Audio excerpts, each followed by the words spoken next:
Në anën time të majt, respektivisht nga ona djathtë po filloj, është antari jo prokurori i panelit vlerësues zoti Visar Krasniqi, ndërsa në anën time të majt është antarja prokurore e panelit vlerësues zonja Elza Bajrami Kasrati. Ju në emailin e datës 24 qershor 2026, konform rregullores numër 07/2024 për emërimin e kryeprokurorit të shtetit dhe kryeprokurorëve të prokurorive të Republikës së Kosovës, jeni njoftuar për përbërjen e komisionit dhe mundësinë e paraqitjes së kundërshtimit rreth kësaj përbërje. Nga ajo që kemi gjetë, ju nuk keni paraqitur kundërshtim rreth kësaj përbërje. Është saktë? S'keni pas një kundërshtim në raport me komisionin?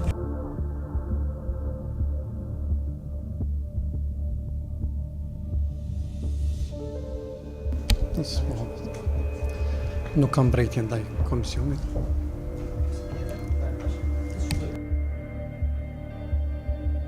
Ma rregull, po? Faleminderit. Ju njoftojmë se intervista juaj do të monitorohet dhe është duke u monitoruar pra nga përfaqësues të Euleksit, nga përfaqësues të zyrës së Bashkimit Evropian këtu në Kosovë, pastaj nga përfaqësues të OSBE-s, ka gazetar, kemi përfaqësues të shoqërisë civile, si dhe përfaqësues edhe nga administrata që na mbështesin neve në aspektin teknik këtu. Nderuar zoti Alimi, ju njoftojmë se intervista regjistrohet me video dhe audio ingjizim, e cila pas përfundimit të këtij procesi edhe do të publikohet, si dhe do të zgjatet nga 45 deri në 60 minuta. Gjithashtu para vetes keni edhe një fletë të zbrast, bardh, fletën e keni sjell po, sepse nuk e pash aty pranë juve,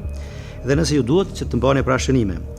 Ndihuni qetë gjatë gjithë intervistës, nëse nuk e kuptoni pyetjen, antari i panelit dhe unë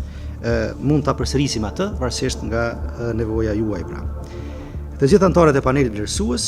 do t'ju drejtojnë pyetje bazuar në kriteret e përgjithshme të poentimit, duke filluar nga koncept dokumenti dhe prezantimi i tij, pastaj integriteti, aftësitë udhëhecëse dhe menaxheriale, si dhe në njëritë profesionale dhe teknike, ashtu siç e prashë edhe baza ligjore. Dhe eventualisht mund ketë edhe pyetje plotësuese shtesë pavarësisht nga përgjigjet që ju i jepni. I lutëm antarët e panelit këtu, vlerësues, që pyetjet të cilat i parashtrojnë të jenë konkrete, ndërsa përgjigjet e juaja që jepni kërkoj që të jenë të qarta. Nga secili kriter, paneli pra do të parashtrojë nga 3 pyetje. Në kriterin e koncept dokumentit dhe prezantimit të tij, secili antar i panelit do të parashtrojë nga një pyetje, që në total pra janë 3. Kurse për kategorinë e integritetit, 3 pyetje paraqiten nga antari që kemi këtu, zoti Visar Krasniqi, nga kriteri aftësive udhëhecëse dhe menaxheriale nga unë do të parashtroj 3 pyetje, dhe në fund nga kriteri njerive profesionale dhe teknike, kolegja jonë Elza Bajrami do të parashtroj 3 pyetje. Se jeni gatshëm, a mund të fillojmë? Atëherë, po shkojmë domethënë me pyetjen e parë, a mund të prezantoni veten tuaj dhe të paraqitni motivin tuaj për të aplikuar në pozitën e kryeprokurorit të shtetit? Faleminderit. Përshëndetje për gjithë, nderuar antar të komisionit, përshëndetje për të pranishmit, monitorues gjithë. Faleminderit për ftesën për këtë intervistë. Ju njoftoj fillimisht se unë jam prokurori Rafet Halimi, aktualisht prokuror në prokurorinë speciale, departamenti kundër krimit dhe korrupsionit, si dhe krimit financiar. Përvoja ime fillon kam një përvojë të gjatë mbi 20 vite profesionale në institucione të ndryshme, duke filluar nga Telekomi i Kosovës, pastaj në Prokurorinë Themelore në Prishtinë, pastaj në Prokurorinë Themelore në Prishtinë në krime të rënda, si dhe më vonë aktualisht tani në Prokurorinë Speciale, departamenti siç e theksova edhe më herët, departamenti kundër korrupsionit dhe krimit financiar. Fillimisht karrierën time profesionale e kam filluar si udhëhec i zyrës për bashkëpunim me organet e zbatimit të ligjit në Telekomin e Kosovës, zyra për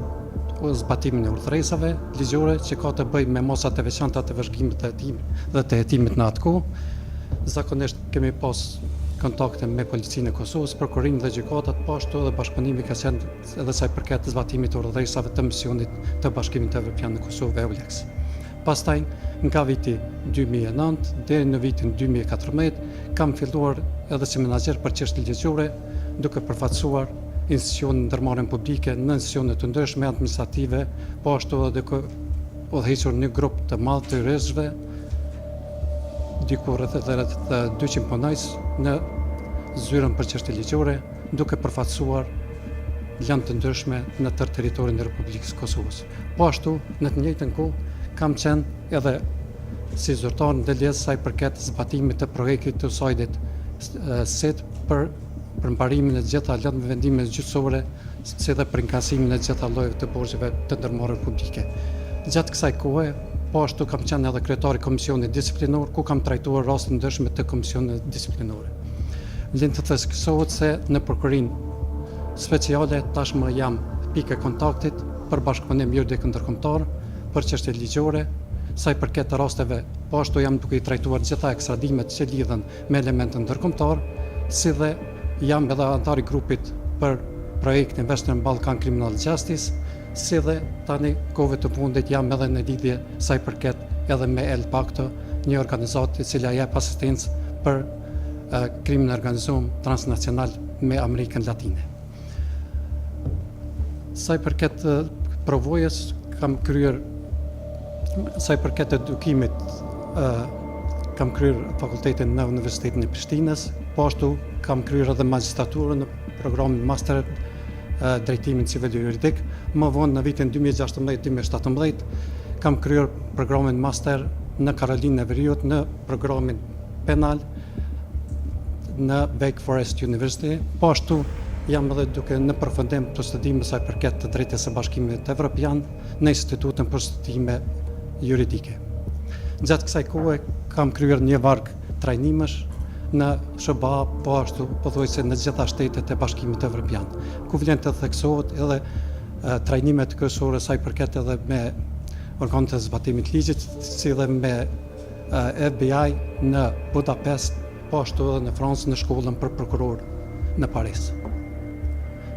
Faleminderit. Okej. Faleminderit. Atëherë derisa jemi te koncept dokumenti, tani po e kaloj radhën te kolegu Visar që ta bëj pyetjen e radhës rreth koncept dokumenti. Urdhno Visar. Faleminderit për suksese prokurorin intervistën tuaj. Pyetja ka të bëjë me atë se a mund të bëni një prezantim të shkurt të koncept dokumentit në fokus kryesor, në fokus objektivat kryesore për mandatin 7 vjeçar. Mi përmbledhje të konceptit. Faleminderit. Po, koncept dokumenti im është duket mjaft voluminoz, mirë po është i detajuar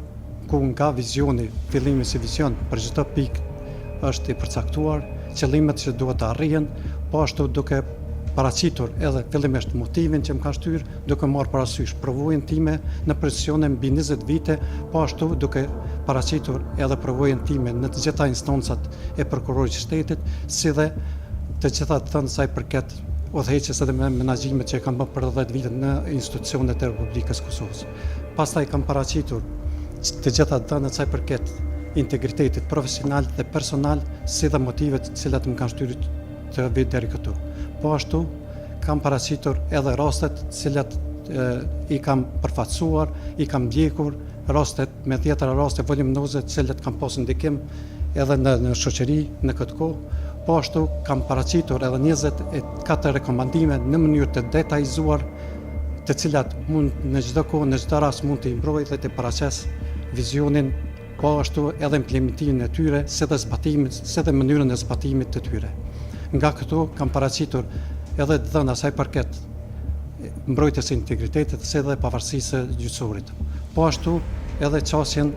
me institucione tjera duke rritur besueshmërinë, si dhe duke rritur transparencën me media, me gazetar, si dhe me shoqërinë. Po ashtu kam paraqitur edhe disa pika sa i përket prokurorit të shtetit, jo vetëm si ndjekës i veprave penale, jo vetëm për të ngritur akt akuza, mirë po kam paraqitur edhe dhëna se si duhet prokurori që të paraqes projektin e tij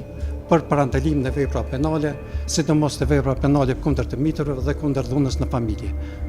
Po ashtu mbi 23 apo 4 rekomandime të cilat i kam paraqitur, në përmban edhe një pjesë ku 7 pika prej tyre përmban të dhëna sa i përket digitalizimit dhe modernizimit të prokurorit të shtetit, sepse kohëve të fundit, duke parë se teknologjia ka arritur në një pikë mjaft të lartë, e shohim si të arsyeshme që prokurori i shtetit të ndryshon qasjen, sepse krimi tashmë ka marrë një formë tjetër dhe në bazë të nevojave të gjitha pikat, ato skenimet të cilat i kam parë nevojat për 10 vite që kam punuar si prokuror, unë i kam paraqitur pika. Një ndër pikat më domethënëse, mund të them edhe sa i përket korrupsionit dhe krimit të organizuar, ku kam një ekspertizë gjatë në këtë drejtim, po ashtu pothuajse për 10 vite kam punuar në departamentit kundër krimit të organizuar dhe korrupsionit. Dhe kjo më ka bërë që të paraqesem një të detajuar çdo gjë që i nevojitet prokurorit shtetit, dhe vizioni im për prokurorin e shtetit është që në të ardhmen pas përfundimit të mandatit tim, prokurori i shtetit të Republikës Kosovës të jetë ekuivalent me gjitha prokuroritë të shteteve të Bashkimit Evropian. Faleminderit.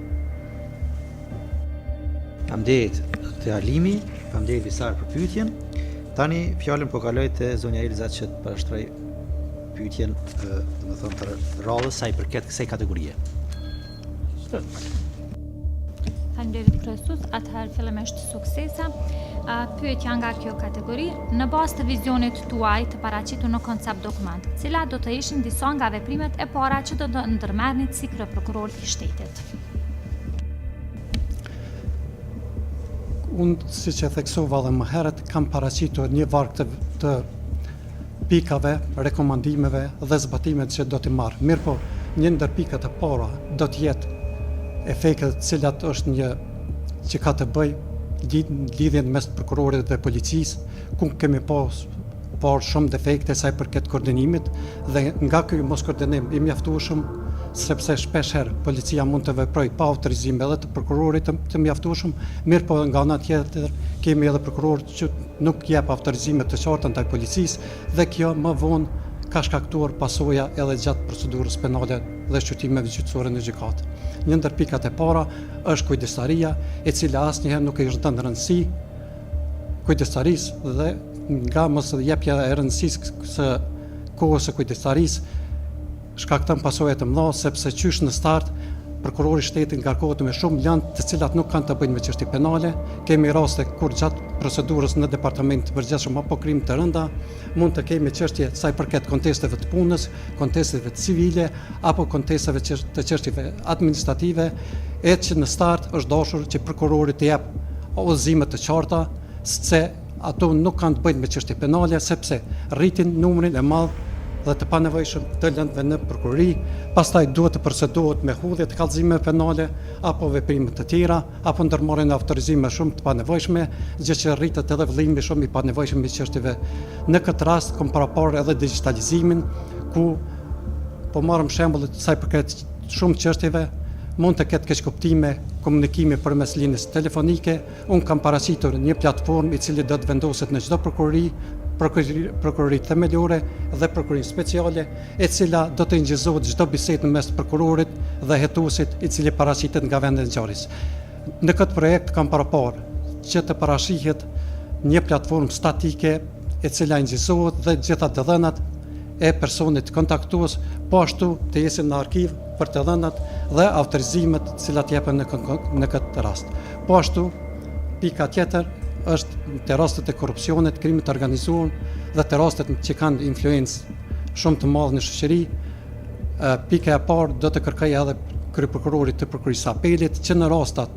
që kanë ndikim mjaft të madh me prova voluminoze, prokurori të merr pjesë si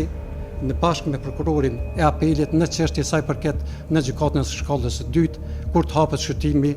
apo në kolegjin e apelit të gjykatës, për shkak se kemi pa shumë raste që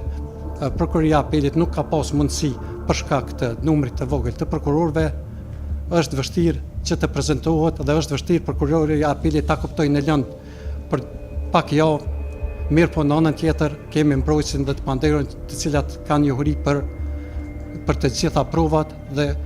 propozimi im i parë është që të fillojmë me njëherë të bëjmë një zgjidhje që të paraqitet në këtë shkallë prokurori i rastit, sepse në rastet voluminoze siç është rasti i krimit të organizuar dhe rastet e korrupsionit është vështirë të kuptohet edhe nga prokurori i cili nuk ka hetuar rastin.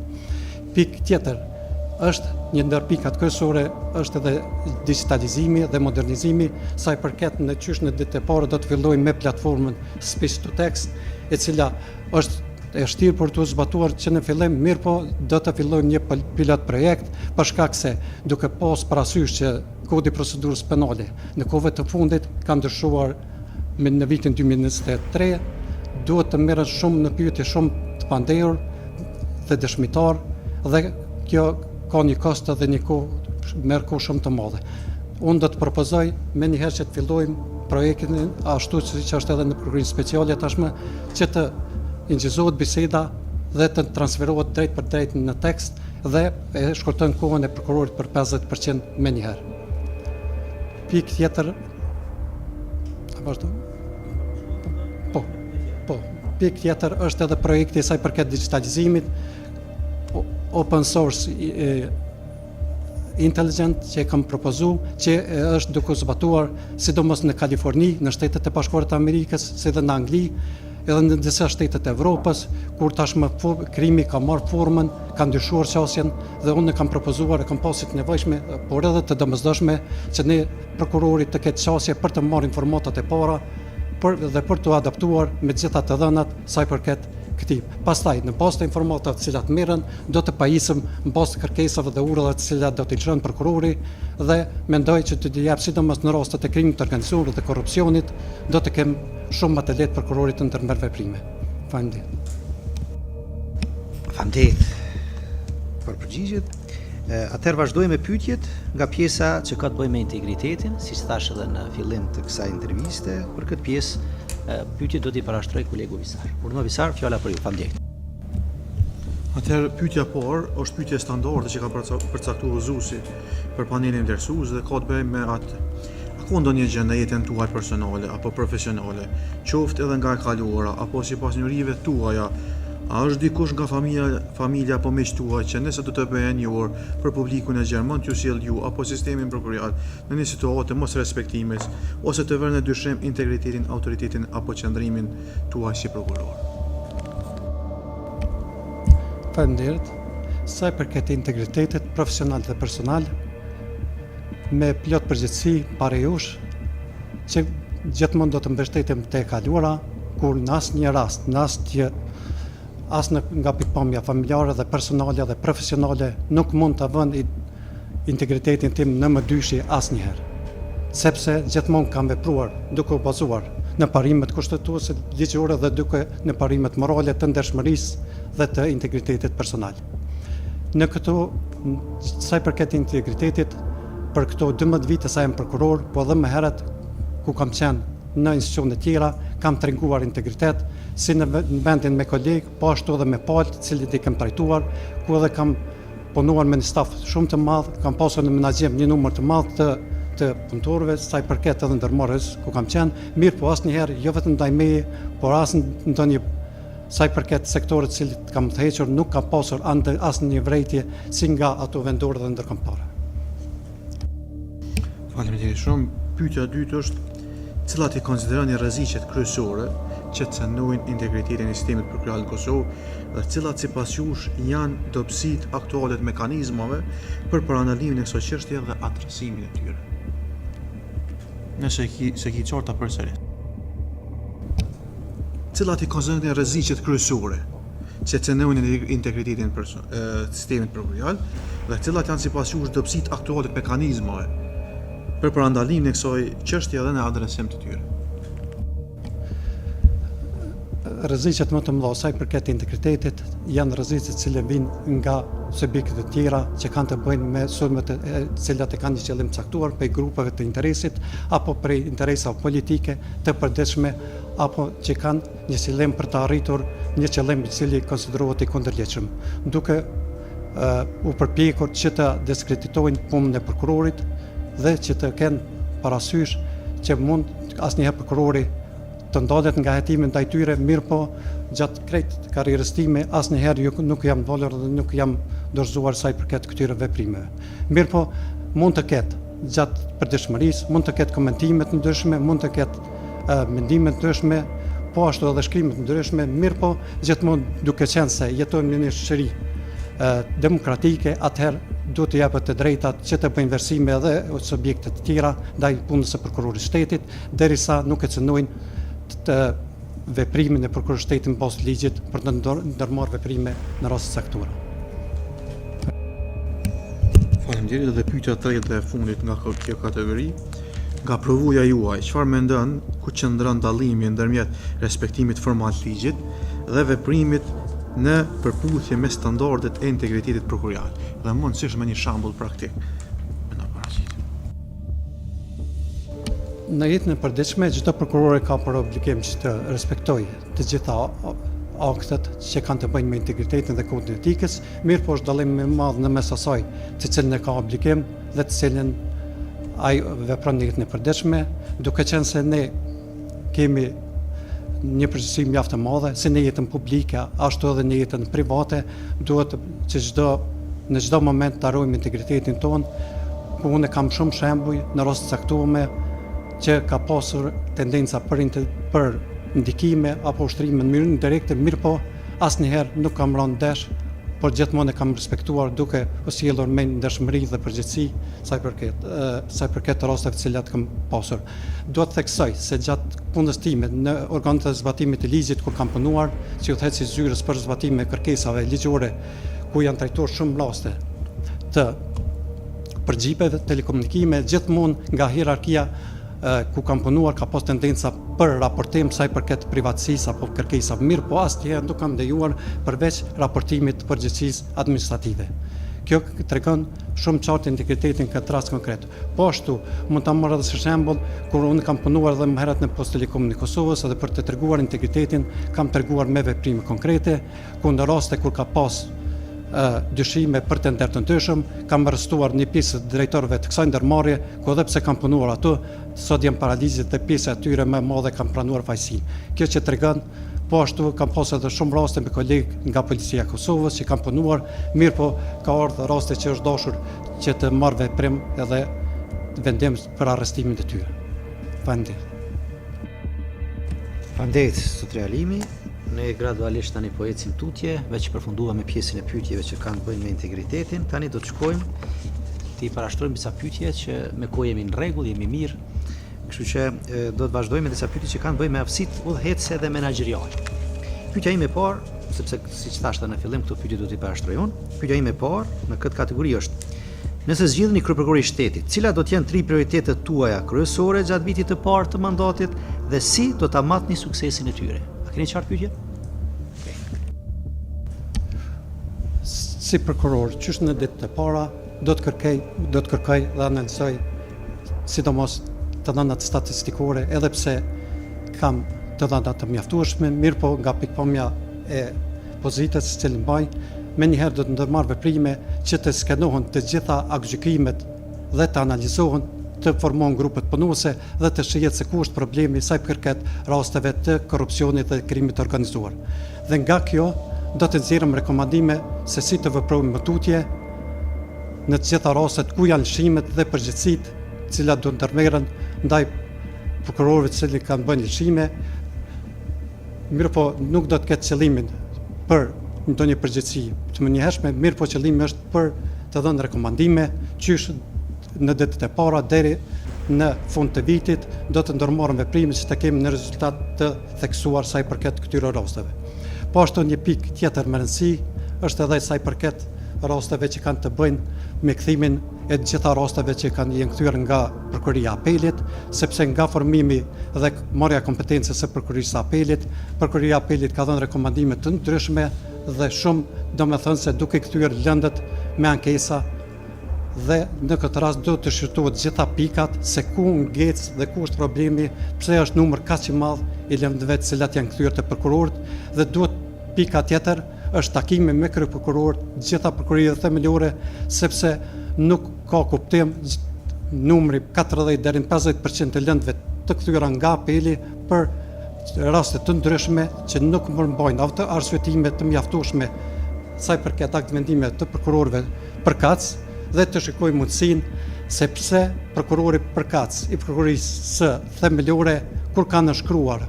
aktvendime për hudhje apo për pushim të hetimeve, pse nuk e ka vlerësuar edhe gjitha prova pa e cënuar asnjëherë integritetin dhe funksionalitetin e prokurorit lëndës. Mirë po duhet shikohet me njëherë sepse janë bërë lëshime shumë panevojshme dhe nga këto lëshime me njëherë të fillojmë kysh në vitin e parë, të shikojmë të eliminojmë gjitha këtu që mos na paraqiten në raste të panevojshme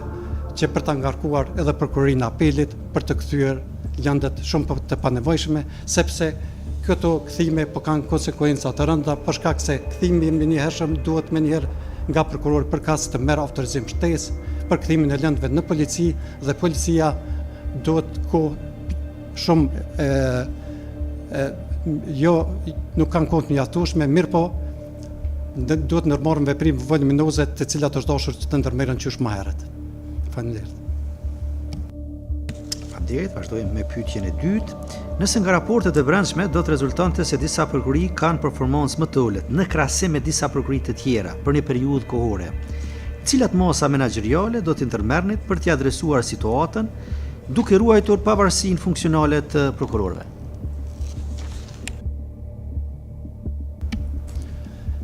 Edhe tani,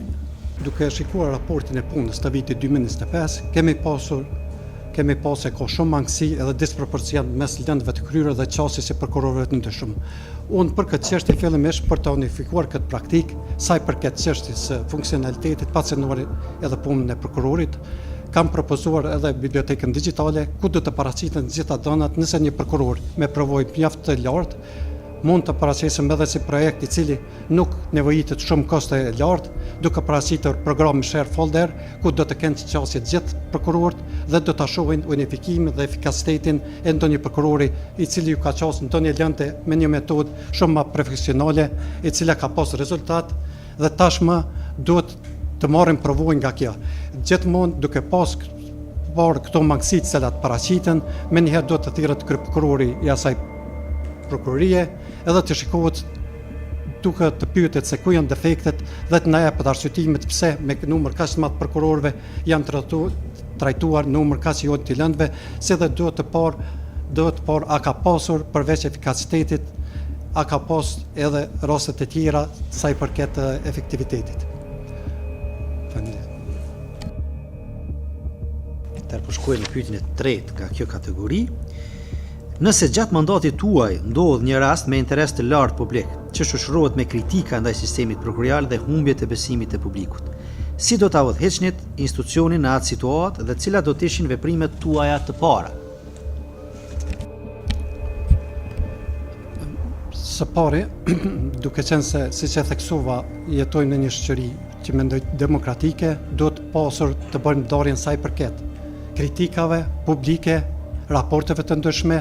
që kanë raporte sa i përket punës së prokurorit, apo do të ketë ndonjë senem apo tendencë për të intervenuar apo ndikuar në një rast konkret, apo do të ketë ndonjë veprim të kundërligjshëm. Në momentin që do të shihet që ka ndonjë veprim konkret ndaj një prokurori, do të adresohet menjëherë duke zbatuar rregullorin për vlerësimin e performancës në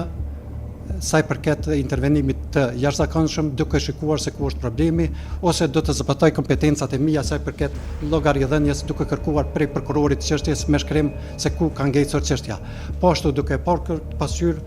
nëse e shohim që nuk ka ndonjë gabim apo neglizhencë apo ndonjë veprim i kundërligjshëm ndonjë prokurori, atëherë menjëherë do të bëjmë reagimin institucional me qetësi dhe maturi, duke respektuar edhe subjekte të tjera cilat kanë mendim ndryshe. Faleminderit. Faleminderit juve. Atëherë me këtë pjesë mbaruam se për këtë pyetjeve lidhur me aftësitë udhëheqëse dhe menaxheriale, tani do të vazhdojmë me pyetjet që ndërlidhen me njëritë profesionale dhe teknike, e ashtu siç ju njoftova në fillim, këto pyetje do t'i bën kolegja jon Elza. Elza, urma fjala për ju. Po, patjetër. Faleminderit. Atëherë pyetja e parë. Si kryeprokurori i shtetit, çfarë masash konkrete do të ndërmerrnit për të siguruar që të gjitha prokurorit në Republikën e Kosovës të respektojnë standardet kushtetuese dhe ndërkombëtare për të drejtat e njeriut gjatë ndjekjes penale, veçanërisht në rastet e ndalimit dhe paraburgimit në njërin anë dhe parimin e prezumimit të pafajësisë në anën tjetër? Një ndër pikat të cilat e kam paraqitur dhe koncept dokument, edhe të cilën mund ta elaboroj edhe tani, përveç përditshmërisë, cilat kemë raste shumë sa i përket, siç e ceka edhe te kujdestaria, kemë raste ku paraburgimi dhe masa tjera kam konsideruar që në rast të caktuar janë duke përdorur shumë, mirë po do të theksoja që ato do të përdoren në rast të caktuara në mënyrë proporcionale në bazë të veprës të cilat janë kryer. Unë jam prej prokurorëve që më së shumti kam aplikuar masën e paraburgimit, mirë po gjithmonë kam pas lënë sa i përket korrupsionit zyrtar dhe rishfetit. Mirë po, duke marrë parasysh të rastet që janë shumë me rrezikshmëri shumë më të ulët, ose kemë raste shumë që ndodhin që vepron në mënyrë pa dashje, mirë po pa dashje direkt, sa i përket edhe rasteve të komunikacionit, do të kërkoja sillëzim që të mos të aplikohet në mos të madhe rastet e parapërkimit, sepse duke respektuar edhe rekomandimet e shoqërisë civile për një kohë të gjatë, edhe sa i përket studime që ka bërë dhe monitorimin OSBE, ka dhënë rekomandime sepse masat e pranisë të pandehërit në seancë apo në parapërkim janë duke përdorur nuk janë të përdorur në një lartësi shumë të madhe. Mirë po, unë do të kërkoja që ato do të përdoren në mënyrë proporcionale. Shembull konkret, do të kërkoja për shembull të sa i përket çështjes së mërgimtarëve, ku kemi një fluks mjaft të madh gjatë verës, janë marrë veprime që mendoj që janë të gabuara, ku është konfiskuar pasaporta për 1 vit, 6 muaj. Mirë po, do të kërkoja nga prokurorët që të zbatojnë më shumë rastet e dorëzanisë, të cilën në rastet kur nuk paraqitet i pandehuri, edhe shteti mund të përfitoj nga këto raste për mos paraqitjen e pandehurit. Po ashtu sa i përket respektimit të drejtave të njerëzit, gjithmonë duhet pasur parasysh edhe prezumimin e pafajësisë dhe të drejtat e tij, po ashtu sa i përket qëllimit kryesor i imi dhe edhe në koncept dokument, është një pikë tjetër shumë e rëndësishme sa i përket konfiskimit, mirë po në anën tjetër, gjithmonë në raste shohim që kemi disproporcion mjaft të madh mes të sekuestrimit dhe konfiskimit. Do të kërkoja nga prokurorët që në ditët e para, me udhëzim, jo të detyrueshëm, mirë po që të kemë parasysh që mos të ndërmarrin veprime sa i përket sekuestrimit mjaft të madh të aseteve, sepse në rastet e mëvonshme kur të shohim mund të kërkojnë edhe të pandehurit në rast se lirohen të njëjtat nga gjatëshytime gjyqësore, mund të kërkojnë me padijtë civile kthimin e gjitha të dhënave apo fitimin e humbur dhe mund të kushtoj buxhetit të Kosovës një kosto mjaft të lartë. Dhe për këto do të kisha pasur parasysh që në start. Faleminderit. Pyetja e dytë nga kjo pjesë, cili është vizioni juaj për zhvillimin e kapaciteteve të specializuara të sistemit prokurorial në fushat e korrupsionit të nivelit të lartë, krimit të organizuar, krimit kibernetik dhe konfiskimit të pasurisë? Dhe e dyta, si do ta shfrytëzoni dhe avanconi përdorimin e sistemit SMIL për të rritur efikasitetin dhe transparencën në ndarjen e lëndëve dhe monitorimin në kohë reale të performancës së prokurorëve në të gjithë vendin? Fillimisht sa i përket çështjes së specializimeve, unë që nga fillimi kam qenë udhëtar edhe i specializimeve, duke qenë se jam edhe si prokuror, jam edhe trajner i certifikuar nga akademia dhe ligjëroj në Akademinë e Drejtësisë, po ashtu jam edhe bashk trajner sa i përket edhe në projektin e Bashkimit Evropian, në projektin HAPE, i cila mbajt trajnime të vazhdueshme, po ashtu jam i trajnuar dhe si jam trajner certifikuar edhe nga OSBE dhe një ekspertizë të gjatë sa i përket korrupsionit publik. Unë me njëherë që në ditët e para do të kisha paraqitur projektin sa i përket specializime në fusha të ndryshme, po ashtu do të hartohet përveç planit strategjik, cilin është kompetencë dhe Këshillit, unë do të rekomendoj edhe Këshillit edhe për plane dhe strategji sektoriale për gjitha llojet e vepra që janë në planin strategjik 2025-2027, që në të ardhmen të marrëm parasysh sa i përket edhe veprimet që kanë ndërmarrë prokuroria në Kroaci, viteve të fundit ku kanë trajtuar me protokolle të ndryshme për bashkëpunimin me policinë dhe prokurori. Po ashtu edhe sa i përket digitalizimit, do të kërkoja, e kam paraqitur edhe në koncept dokument, të dhënat për kërkimin e informacione nga organet e zbatimit të ligjit, por edhe siç është ARC dhe organet tjera, që të kemë qasje pa cënuar integritetin apo të dhënat personale të persona caktuar, mirë po të marrim informacione shumë më të shpejta dhe për këtë çështje do të konsideroja që në ditët e para të fillojmë deri nga viti i ri, të kemi memorandume me çdo institucion që të kemi të dhëna përqasje në dokumente në mënyrë të përshpejtuar, duke marrë për bazë edhe të dhënat e fundit të cilat është pajisur SPAK në Shqipëri, ku i posedon gjitha të dhënat duke mos cënuar asnjëherë integritetin dhe të pavarësinë e personave në procedurë. Faleminderit. Dhe pyetja e tretë, Nëse gjatë mandatit tuaj paraqiten pretendime serioze për shkelje disiplinore ndaj një kryeprokurori të një prokurorie, si do të siguroni zhvillimin e një procedure disiplinore të pavarur, të paanshme dhe transparente, duke ruajtur njëkohësisht integritetin dhe besimin e publikut në sistemin prokurorial? Do të filloja fillimisht edhe në koncept dokumentin tim që e keni parajush, unë kam paraqitur që në zyrën e kryeprokurorit shtetit që në ditën e parë do të caktohet një staf që do të merret ekskluzivisht me çështje që kanë të bëjnë me shkeljen apo neglizhencën e prokurorëve të caktuar dhe menjëherë do të paraces një folder të caktuar në webfaqen e prokurorit shtetit ku do të raportojnë gjitha të dhënat nga personat caktuar, por menjëherë duke në momentin që raporton rastin gjithmonë të paraqitet dhe të ketë dhëna sa i përket edhe tërheqjes së vërejtjes për paraqitje të rreshme ndaj ndonjë prokurori. Menjëherë do ta marrë lëndën, do ta rishqyrtojnë ndaj ndonjë kryeprokurori, nëse ka të bëjë me prokuror të caktuar, atëherë do të njoftoj prokurorin e prokurisë përkatëse dhe do të kërkoja që të analizoj rastin dhe shumë më shpejt nëse ka prova, do t'i kërkoj që më njëherë si autoritet kompetent ta paraqes rastin në Këshillin Prokurorial të Kosovës. E në këtë drejtim kam provoj mjaft të madhe sa i përket çështjeve disiplinore, ku për 5 vite kam qenë i caktuar nga Këshilli Prokurorial, duke trajtuar raste të ndryshme disiplinore, cilat i kam raportuar edhe rezultati ka qenë gjithëherë se rekomandimet cilat i kam thonë sekretari Komisionit Disiplinor gjithmonë janë vërtetuar dhe janë vendosur nga Këshilli Prokurorial i Kosovës. Faleminderit. Faleminderit edhe juve për përgjigjet së trajlimi. Ashtu siç po e shohim tani po shkojmë drejt fundit, edhe pse kemi kohë të mjaftueshme. Ne si panel kemi përfunduar me pyetjet tona. A keni ju diçka për të shtuar përveç atyre që i cituat? Që doni me shtu diçka, tani është koha. Kam shumë pika për të shtuar, mirë po duke qenë se kena përfunduar tash. Jo, kohë keni atë, doni për të shtu? Do të thas kopjet më. Në rregull, po. Po. Po. Fillimisht edhe pyetjet që nuk mund të jenë parashtuar, unë prapë do të njoftoja që unë kam një ekspertizë të gjatë edhe sa i përket çështjeve të korrupsionit ndër sfidat e cila është paraqitur në vazhdimsi nga Komisioni i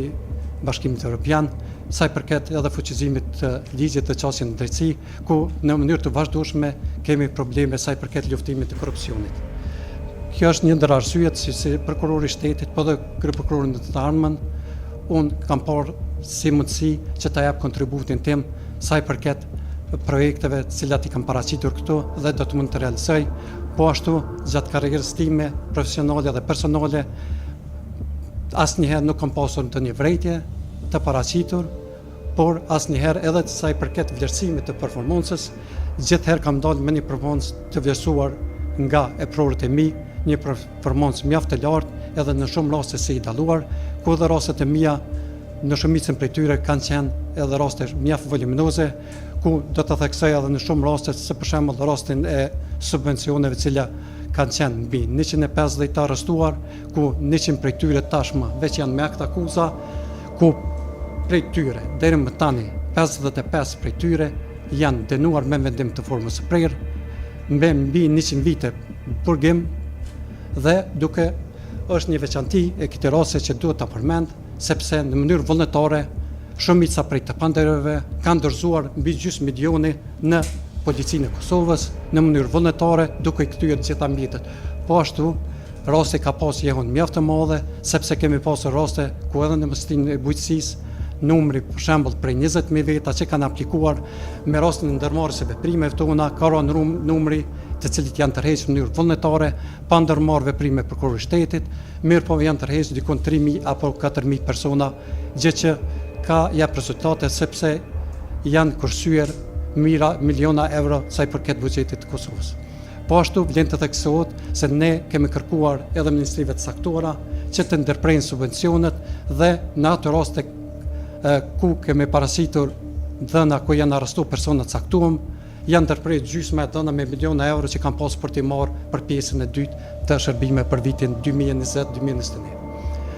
Po ashtu sa i përket bashkëpunimit juridik ndërkombëtar, lehen të ceket se unë, siç e theksova edhe më herët, mund të jap kontributin tim, një ndër kontributet që tashmë kam edhe njohje personale sa i përket në Eurojust, kam takime mujore me të gjithë, po ashtu edhe kam edhe një projekt cilin jemi tash duke zbatuar, duke komunikuar në baza ditore për raste të caktuara të cilat janë të zhvilluar në Kosovë si dhe në vendet e Ballkanit Perëndimor. Tashmë kemi projektin i cili është avancuar, ku kemi lidhur shumë ekipe të përbashkëta hetimore, Joint Investigation Team, sa i përket shteteve me Bashkimin Evropian, si dhe me Ballkanin Perëndimor, përveç një shtetit të Ballkanit, i cili nuk kemi raste. Tashmë për shkak të refuzimit për bashkëpunim, kemi një avancim edhe kjo është si rezultati i angazhimit të punës time. Po ashtu kohët e fundit, siç e ceka, kemi një kontakt dhe takime shumë të shpeshta edhe me Amerikën Latine. Ju e dini që në kohët e fundit është publike edhe trafikimi i narkotikëve, i cili është duke dëmtuar Kosovën si në aspektin ndërkombëtar, po ashtu vendor, dhe kemi krijuar kontakte kur në pjesë shumë e personave tashmë janë përgatitur edhe për ekstradim dhe jemi duke zhvilluar asistencë edhe me shtetet e Bashkimit Evropian. Po ashtu,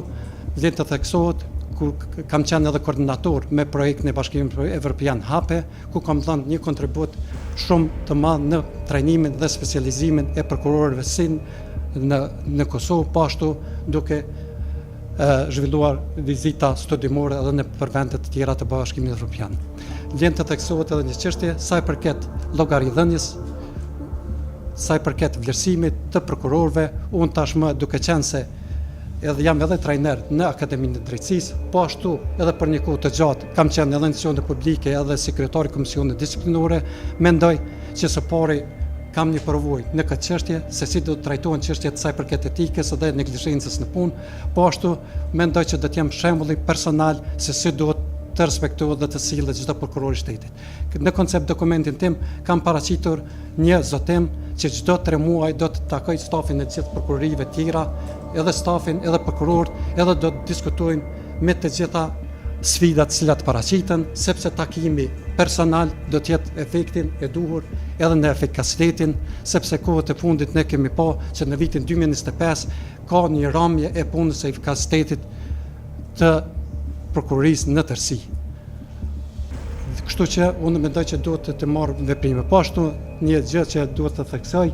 pasi vetëm kemi kohë, unë kam paraqitur një koncept dokument që do të punoj edhe me organizatat të cilat monitorojnë edhe punën e prokurorit dhe të gjykatës, ku kemi një monitorim të vazhdueshëm në shqyrtime gjyqësore dhe do të shohim efektet dhe sfidat apo pikat e dobta se ku i ka prokuroria me qëllim që të i përmirësojmë. Po ashtu vlen të theksohet sa i përket koncept dokumentit, mund të ritheksoj edhe një herë se kam paraqitur që do të kem takime periodike me gazetarë investigues, sepse gazetarët investigues do të jenë dritarja e hapurit, cila mund të na jepin dhe të na ndihmojnë me prova, po ashtu në të njëjtën kohë mund të jepin llogaridhënien edhe sa i përket transparencës përmes tyre në mjetet e informimit. Mirë, atëherë unë ju falenderoj për përgjigjet e dhëna deri më tani në pyetjet tona dhe për këtë pjesën shtesë që e bore në fund. Rekomandoni që pyetjet që i keni mësuar sot këtu dhe ato që ju kemi parashtruar të mos i komentoni me tjerët, sepse kështu mund ta dëmtoni konkurrencën tuaj. Jeni të lirë nga ona jonë, faleminderit që u paraqitët.